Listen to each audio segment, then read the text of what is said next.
When the Cleveland Browns handed Shedeur Sanders a brief window of opportunity, he slammed the door shut. The same rookie quarterback, selected in the 5th round, has been pushed behind Joe Flacco, Dillon Gabriel, and if Jimmy, owner of the Browns, had his way, would even be behind Kenny's, who damaged his hamstring on day 7 of training camp. Finally, he was given a preview of the starting defense. What did he do? He set him on fire. Guess what Dillon Gabriel was doing as Shedeur was hurling darts at Greg Newsome, Denzel Ward, and Myles Garrett?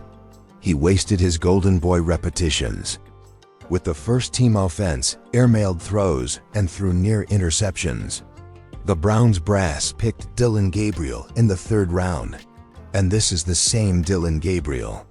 The man who keeps getting smaller in the spotlight while being given every opportunity to show himself. Remember Jimmy Haslam, the owner of the Browns, who essentially stated earlier this week that he didn't want Shedeur Sanders. In an attempt to clear his name, he blamed GM Andrew Berry for picking him. However, that comment now seems to be the most stupid thing that has been uttered throughout the offseason. Because this is the reality. The Browns' future lies with Shedeur Sanders for a period. Gabriel is being outplayed by him. He is more composed, more accurate, and better prepared for the NFL. However, he is still buried on the depth chart, making it impossible for supporters to know what is going on. Even a blind man would be able to identify Cleveland's top quarterback at this time. How long they will pretend DTO be different is the only issue that remains. Shedeur Sanders takes a mile when you give him an inch.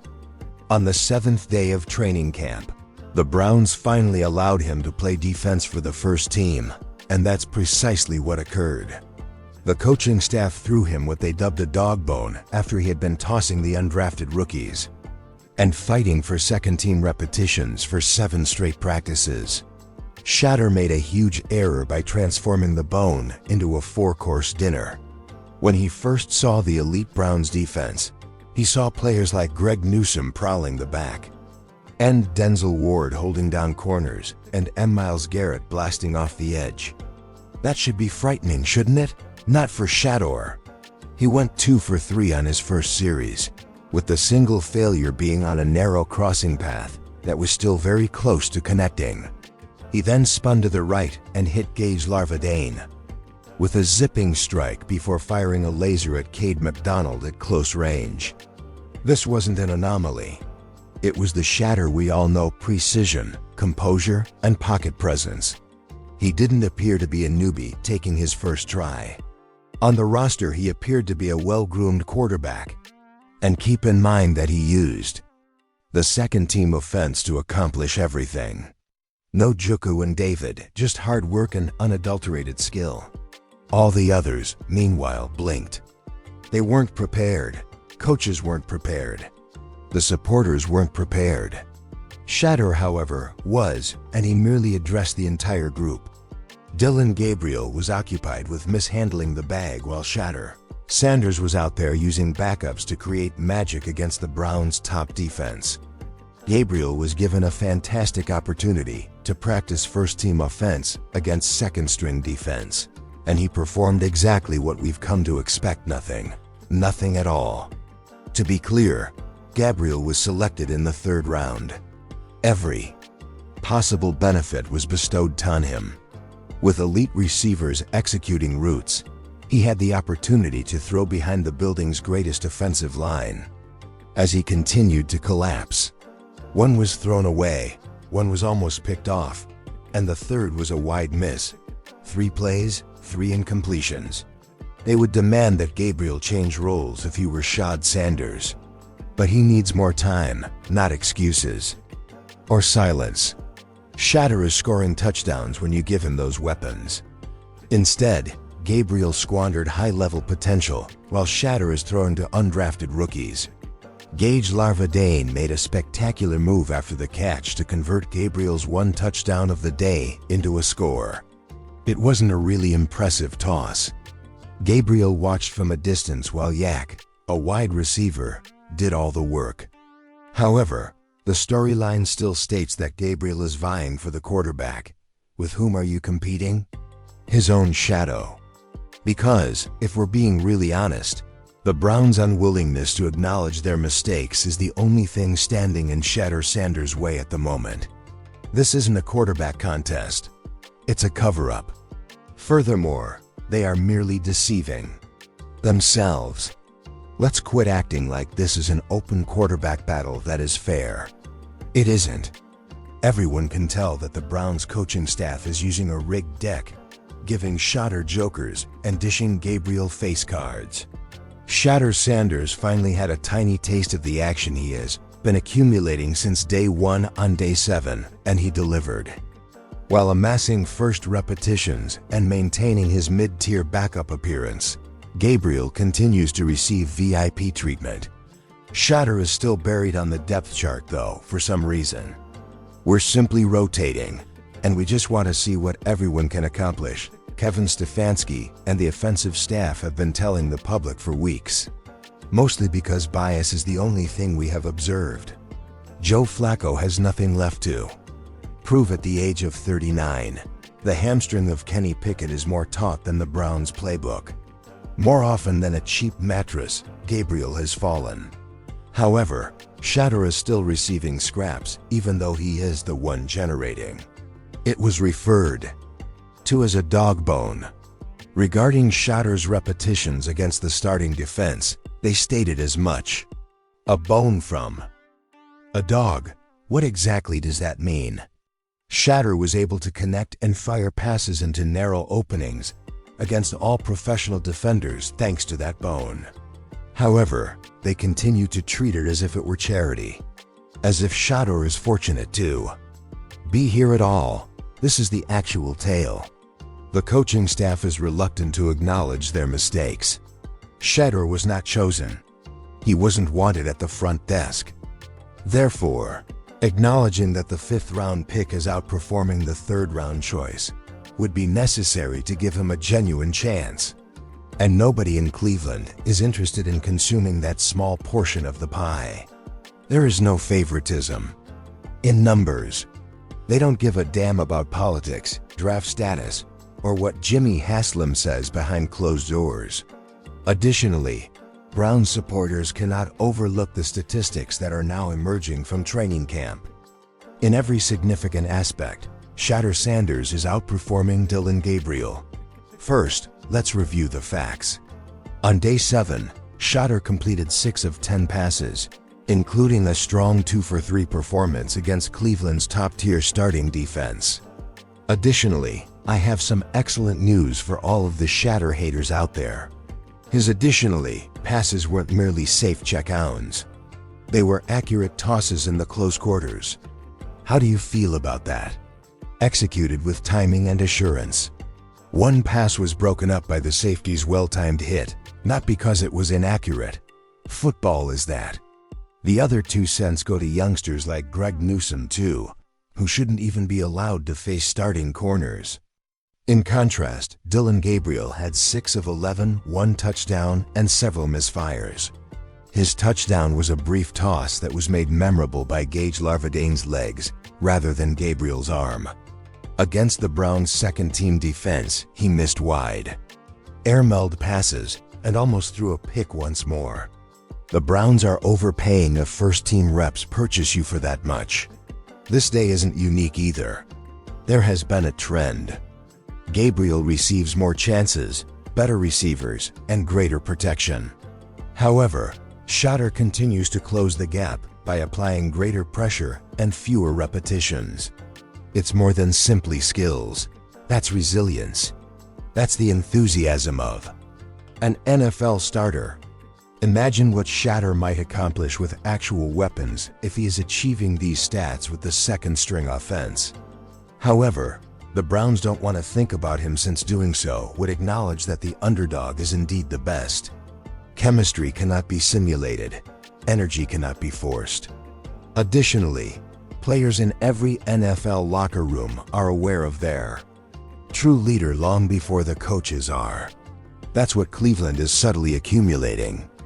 Because the Browns locker room is witnessing Shedeur Sanders gain respect the hard way, one rep at a time, while the coaches hold to their policies and the media adhere to their storylines. You could sense a change when Shedeur made his tosses against the first-team defense. The spectators began to take notice. Everything about the vibe altered. This wasn't simply another inexperienced person crossing off a box.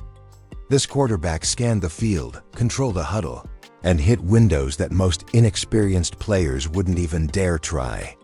Additionally, he's working with players who might not even be on the roster. Compare that to Dillon Gabriel now. When Gage Larvane turned his tiny dump off into a home call, he received the sideline publicity. However, for whom were they actually celebrating? Either Larvadane, who spun out of a tackle and danced into the end zone, or Gabriel, who dropped the ball under duress. The quarterback wasn't the main focus of the celebration. Let's face it. Gabriel doesn't relocate the locker room. Therefore, it was about the relocation. Shedeur does. Players are beginning to favor Shedeur among the veterans and the practice squad. Despite the turmoil, he remains composed. He exudes confidence without being arrogant. More significantly, he supports it. It goes beyond simple leadership. Franchise quarterback material, that is. Additionally, the noise level in that locker room will increase the longer the Browns ignore it. Jimmy Haslam, the owner of the Browns, attempted to change history a few days ago while sitting in front of cameras. Haslam cleaned his hands when he was questioned about Shedeur Sanders. Andrew Barry made that choice. To put it another way, don't hold it against me for drafting him. However, that sneaky little deflection appears to have been Haslam's worst mistake following day 7 of training camp. Shedeur Sanders took action, something Dillon Gabriel has never done before.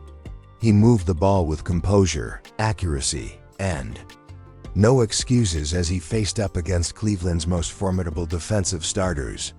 Jimmy Haslam's attempt to denounce the Sanders choice suddenly appears not only feeble but downright foolish. How frequently does an NFL owner openly disassociate himself from a rookie who is outperforming veterans and higher draft picks? It's not simply poor visuals. For any Browns supporter who is aware of what they are witnessing, it is a smack in the face. Lem wasn't attempting to keep the front desk safe. He was making an effort to avoid responsibility. However, the tape is now available. The statistics are available online. Additionally, that phrase is dragging on the internet. The fact that the fan base isn't duped is perhaps more striking. Shedeur's throw highlight videos are all over social media. Supporters are pointing out the disparity. And the same question is being asked by everyone, from casuals to deards. Why is Cleveland's top quarterback the only one who doesn't receive the same treatment? Lamb believed he could minimize Shedeur. Rather, he ignited a fire beneath himself. And now the whole story of Brown is being scorched by that fire. The reality in Cleveland has been skirted by the national media for weeks. ESPN speaks Flacco. Gabriel gets praised by the NFL Network. Furthermore, nobody wants to discuss the Shedeur Sanders plot. Why? As it violates their formula. He is not the golden child who was heavily drafted. He wasn't meant to be present. Worst of all, he is winning in terms of their story. However, the dam is breaking after day 7. Shedeur appeared to fit in when he faced up against the Browns' top defense. As the most complete and poised quarterback on the field, not just as a rookie attempting to make it through. Furthermore, this was not a case of backdoor cleanup duties. It was 11 on 111, real speed, real pressure, and live repetitions. And the silence from national reporters is deafening as Shedeur is out here playing better football, while the media continues to cling to Gabriel's draft credentials or Joe Flacco's season presence. If Gabriel were dominating the Browns' starting defense, highlight reels would play nonstop. You would hear headlines about QB of the future.